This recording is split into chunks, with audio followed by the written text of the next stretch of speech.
नमस्कार दोस्तों। आज हम आपके लिए लेकर आए हैं एक दिलचस्प और सोचने पर मजबूर करने वाली कहानी 11 बेटे, जिसे लिखा है मशहूर लेखक फ्रेंज काफ्का ने।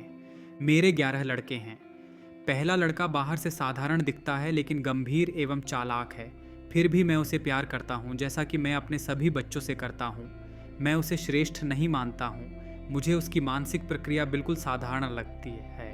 वह न तो दाएं न ही बाएं और न ही सुदूर देखता है। वह हर समय घूमता ही रहता है, बल्कि अपनी छोटी सी विचार परिधि में ही चक्कर काटता रहता है। दूसरा लड़का आकर्षक, छरहरा और गठीला है। लोग सांस रोककर उसे तलवारबाजी करते देखते हैं। वह चालाक भी है और दुनिया का अनुभव भी उसे है। उसे व्यापक अनुभव है, इसलिए हमारा देश उसे देश में रहने वालों की तुलना में अधिक रहस्य सौंपता है। फिर भी मुझे पूरा विश्वास है कि यह लाभ उसे न सिर्फ और न ही आवश्यक रूप से भ्रमण की वजह से है, बल्कि यह उसके अतुलनीय स्वभाव की वजह से है, जो उदाहरणार्थ सभी मानते हैं, जिसने कभी भी उसकी नकल करने की कोशिश की। हमें कहना चाहिए कि जब वह पानी में ऊंचा गोता लगाता है, कई बार कलाबाजियां खाते हुए, तब भी वह ज़बरदस्त आत्मनियंत्रण में होता है। गोताखोरी के तख्ते के अंतिम छोर पर खिलाड़ी उसका पीछा करने का अपना साहस और अपनी इच्छा को बनाए रखता है, लेकिन उस क्षण में भी वह हवा में उछलने की बजाय अचानक बैठ जाता है तथा क्षमा के तौर पर अपना हाथ ऊपर उठाता है। इसके बावजूद भी हमें ऐसा बेटा होने पर स्वयं को धन्य समझना चाहिए। मेरा उससे लगाव चिंता मुक्त नहीं है। इसकी बाईं आंख दाहिनी आंख से थोड़ी छोटी है तथा कुछ ज़्यादा ही फड़कती है, एक छोटी सी कमी जो उसके चेहरे को अधिक निर्भीकता प्रदान करती है। अन्यथा कोई भी उसकी आत्म परिपूर्णता को देखते हुए शायद ही उसकी छोटी आंख की कमी और उसकी फड़फड़ाहट की ओर ध्यान देगा। फिर भी मैं उसका बाप होने के नाते यह करता हूँ। निश्चित रूप से मुझे उसकी शारीरिक कमी से चिंता नहीं होती, बल्कि उसके स्वभाव की थोड़ी अनियमितता, अपनी पूर्ण क्षमता के विकास की असमर्थता, जो सिर्फ मैं ही देखता हूँ, आदि परेशान करती है। दूसरी ओर सिर्फ यही उसे मेरा सच्चा पुत्र बनाती है, क्योंकि यह कमी तो मेरे पूरे परिवार में है, लेकिन उसमें यह थोड़ा ज़्यादा स्पष्ट है। तीसरा बेटा भी आकर्षक है, लेकिन उस तरह नहीं जैसे मैं उसकी प्रशंसा करता हूँ। उसका चेहरा गायक जैसा सुंदर है, कटावदार होंठ, स्वप्निल आँखें, सिर ऐसा मानो पगड़ी लगाने से और आकर्षक बन जाए, गहरी धनुषाकार छाती, तेजी से ऊपर उठने और गिरने वाले हाथ, नज़ाकत से बढ़ती टांगें, क्योंकि वे वज़न नहीं संभाल सकती। इसके अलावा उसकी आवाज़ का टोन भी पूर्ण नहीं था। एक क्षण के लिए वह सुनता है, विशेषज्ञ उसके कान खींचता है, लेकिन लगभग तुरंत ही वह शांत हो जाता है। यद्यपि सामान्य रूप से सभी चीज़ें मुझे अपने इस बेटे को सभी के संपर्क में लाने के लिए लुभाती थीं, लेकिन मैं उसे पृष्ठभूमि में ही रखना पसंद करता हूँ। वह ज़िद्दी नहीं है, इसीलिए नहीं कि वह अपनी कमियों से परिचित है, बल्कि वह निश्चल है। इसके अलावा वह सुखद अनुभव नहीं करता है, मानो उसने हमारे परिवार को तो स्वीकार कर लिया, लेकिन उसे लगता है कि किसी और परिवार से उसका संबंध है, जो उसने हमेशा के लिए खो दिया है। कभी कभी वह उदास हो जाता है और फिर उसे किसी चीज़ से भी खुशी नहीं मिलती। मेरा चौथा बेटा सभी बच्चों में शायद सबसे ज़्यादा घुलने मिलने वाला है। अपनी उम्र के बिल्कुल अनुरूप, सभी के लिए सहज, और इसलिए सभी उसे पसंद करते हैं। शायद इस व्यापक प्रशंसा के कारण ही उसका स्वभाव लचीला, चाल स्वच्छंद एवं निर्णय निष्पक्ष होते हैं। उसकी कई टिप्पणियां तो बार बार उद्धत करने योग्य होती हैं, लेकिन उनमें अधिकांश परेशान करने वाली ही होती हैं। वह इस तरह का व्यक्ति है जो ज़मीन से तो शानदार उड़ान भरता है, गौरैया की तरह हवा में रास्ता बनाता है और फिर निस्सहाय निर्जन भूमि पर वापस आ जाता है। इन्हीं चीज़ों की वजह से मुझे गुस्सा आता है। मेरा पांचवा बेटा दयालु एवं सभ्य है। जितना काम करता है उतनी बातें नहीं करता है। इतना साधारण हुआ करता है कि कोई भी उसकी उपस्थिति में अकेला महसूस करता है। इसके बावजूद भी उसने कम ही प्रसिद्धि प्राप्त की है। यदि मेरे से पूछा जाए कि यह कैसे हुआ, तो मैं शायद ही यह बता पाऊंगा। शायद ही इस संसार की अफरा तफरी में अपना रास्ता आसान बनाती है, और वह निश्चित रूप से निश्चल है, हर किसी के साथ मित्रवत है। मैं यह स्वीकार करता हूँ कि मुझे उसकी प्रशंसा सुनकर अच्छा नहीं लगता है। फिर प्रशंसा इतनी सस्ती लगने लगती है कि स्पष्टतः मेरे बेटे जैसे अनेक प्रशंसनीय लोगों के लिए की जानी चाहिए। मेरा छठा बेटा पहली नज़र में सभी बेटों में सबसे ज़्यादा विचारवान लगता है। उसका सिर हमेशा झुका रहता है, फिर भी वह बहुत बड़ा बातूनी है, इसलिए उसे समझना आसान नहीं है। यदि वह सुस्त है तो वह गहरी उदासी में है, यदि वह सक्रिय है तो वह अत्यधिक बातें करता है। फिर भी हम उसे अपने विचारों में मग्न रहने देते हैं। दिन के उजियारे में वह अपने विचारों से इस तरह लड़ता रहता है मानो सपने में हो। वह कभी बीमार नहीं पड़ता, बल्कि उसका स्वास्थ्य अच्छा है। कभी कभी वह लड़खड़ाता है, विशेषकर संध्या बेला में, लेकिन उसे किसी सहायता की ज़रूरत नहीं होती और न ही वह कभी गिरता है। शायद उसके शारीरिक विकास के कारण ही ऐसा है कि वह अपनी उम्र से बहुत लंबा है। सामान्य रूप से तो यह भद्दा लगता है, लेकिन व्यापक रूप से उसमें विशिष्ट सौंदर्य है, विशेषकर उसके हाथ और पैर। माथा भी भद्दा है। शायद हड्डियों की संरचना और त्वचा का विकास भी इस कारण प्रभावित हुआ।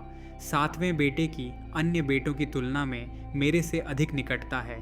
लोगों को उसकी प्रशंसा करना नहीं आता। यह उसकी विशिष्ट प्रकार की बुद्धि को नहीं समझते हैं। मैं उसे ज़्यादा महत्व नहीं देता। मैं जानता हूँ कह ज़्यादा महत्व नहीं रखता।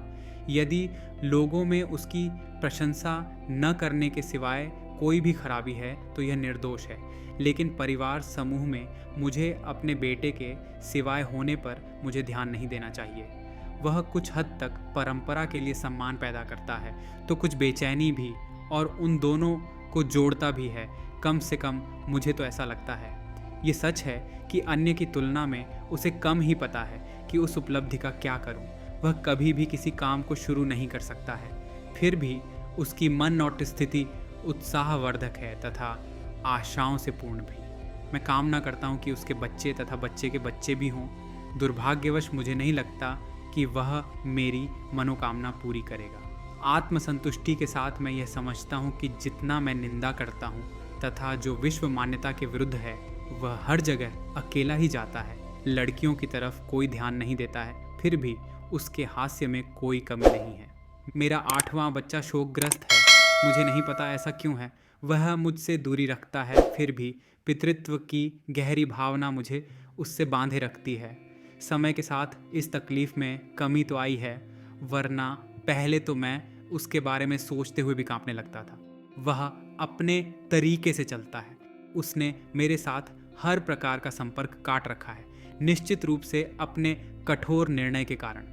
जब वह बच्चा था तो सिर्फ उसकी टांगें ही कमज़ोर थीं, जो अब शायद अपने आप ही ठीक हो गई हैं। वह जो काम करता है उसमें सफल होता है। पहले तो मैं उससे पूछता था कि सब कुछ कैसा चल रहा है, उसने पिता से ही स्वयं को क्यों अलग कर लिया है और जीवन में उसका मूल उद्देश्य क्या है। और अब तो वह इतना दूर है तथा इतना समय बीत गया है कि जो जैसा है वैसा ही रहे तो ठीक है। मैंने सुना है कि वह ही मेरा एकमात्र बेटा है जिसकी पूरी दाढ़ी है। निश्चय ही उसके जैसे छोटे कद के व्यक्ति पर यह बिल्कुल नहीं जंचता है।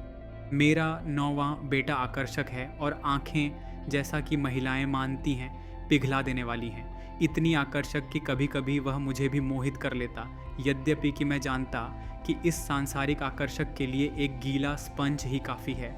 लेकिन उसके बाद उत्सुकता भरी बात यह है कि वह कभी भी मोहित करने की कोशिश नहीं करता है। अपनी जिंदगी सोफे पर पड़े तथा छत को ताकते हुए बिताकर वह संतुष्ट रहता है, या आंखें बंद करके पड़े रहने में संतुष्ट रहता है। बातें करना उसे पसंद है और वह अच्छी तरह बातें करता है, लेकिन बातें वह सीमित दायरे में करता है। एक बार जब वह उनसे बाहर निकल जाता है, जो उसके लिए मुश्किल नहीं है क्योंकि वे अत्यंत सीमित हैं, वह कहता है कि वह बिल्कुल खाली है। कोई उसे रुक जाने का संकेत करता है। यदि किसी को आशा है कि ये उम्मीदी आंखें संकेतों के प्रति सचेत हैं। मेरे 10वें बेटे का चरित्र अनिष्ठापूर्ण समझा जाता है। मैं पूरी तरह से न तो इसकी पुष्टि करता हूँ, न ही इससे इनकार करता हूँ। निश्चय ही जब कोई भी उसे अपनी दुगुनी उम्र वाले की तरह नव्यता से चलते देखेगा, बटन लगा फ्रॉक कोट पहने, सिर पर पुरानी लेकिन साफ सुथरी टोपी पहने, भावहीन चेहरों, उभरी ठुड्डी, अपने पीछे रोशनी को छुपाते उभरे पलक, प्रायः होंठों पर रखी 2 उंगलियां। कोई भी ये देखकर सोचने को विवश होगा कि वह कितना बड़ा धूर्त है। फिर उसे सिर्फ बोलते हुए देखिए, कितनी समझ और विचार से पूर्ण जीवंतता के साथ विश्व के बिल्कुल अनुरूप, ऐसी अनुरूपता जो कि स्वाभाविक, आश्चर्यजनक तथा आनंददायक है।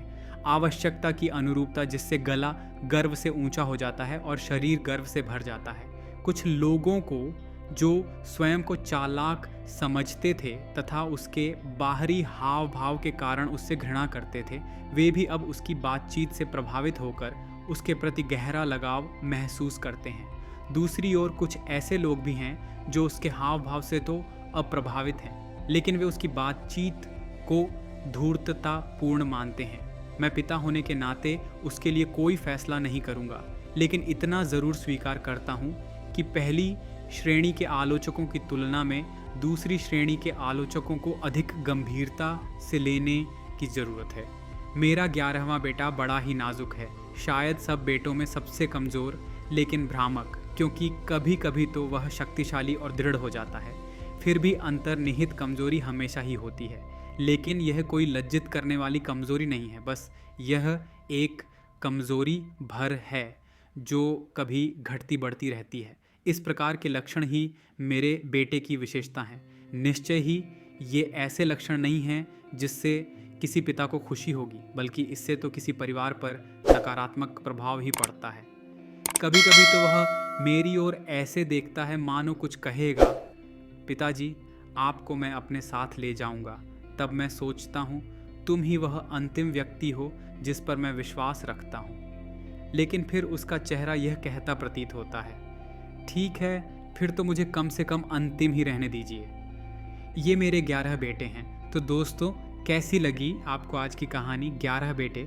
फ्रेंज काफ्का की यह रचना हमें यह सोचने पर मजबूर करती है कि हर इंसान, चाहे वो कितना भी करीब क्यों ना हो, अपने अंदर एक अलग दुनिया बसाए होता है।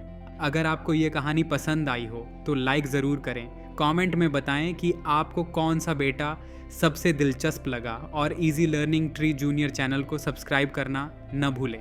फिर मिलेंगे एक और नई दिल को छू लेने वाली कहानी के साथ।